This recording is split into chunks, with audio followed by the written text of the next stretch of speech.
The WWDC kicks off today, and you know what? Siri still can't do anything close to what Geppetto can do. Why do we need to buy Apple products right now?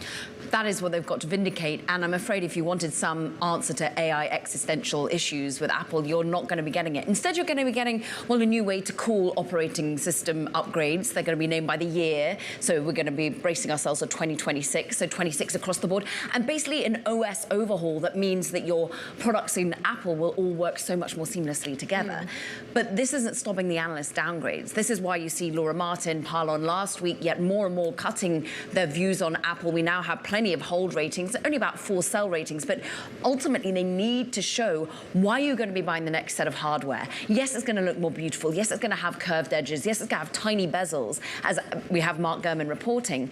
But will it have AI introduced throughout? And he has a great analogy within his story. You've got to read Power On if ever you get that to your email on the weekend. And he's saying basically it's like the auto gas to EV transition. Matt, that's why I bring it up, because I know you're going to love it. Basically, Apple makes the best operating system on the street like a gas car. But at the moment, we're sort of getting a hybrid involvement when you're looking to interject Apple Intelligence because it depends upon OpenAI.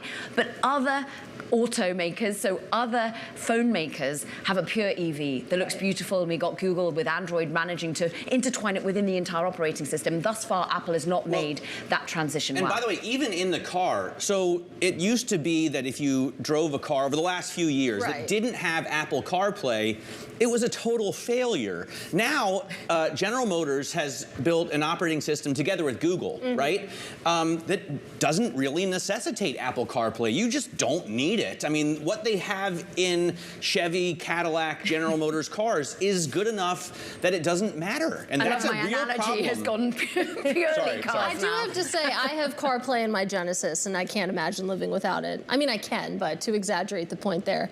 That's one issue, though. I do like the way that our Bloomberg News colleagues framed it in the lead up to this event. When it comes to Apple's struggles, that, okay, you have the fact that it seems like their upgrade cycle isn't looking too hot, they're behind on AI, and that's separate from what's going on with trade policy and trade issues. I mean, at this point, when you take a look and you survey the analyst community that really has fallen out of love with Apple, what is the bigger issue right now? There's plenty, because also you've got the issues of whether they're going to be getting $20 billion a year from Google in terms of payments to ensure that Apple keeps Google search as its primary offering. That's going to be under the gun. We've also got the worry about what the App Store's future is going to be, if they're going to be curtailed in terms of taking certain payments. Certainly the Epic Gains, Epic Win is going to be an issue there. And then, of course, on top of it, you've got the supply chain headaches, which Tim Cook thus far has not navigated well from a political perspective, it feels like to many. What is the answer? Yes, you can put more into the hands of India and ship them across to the United States, but long term,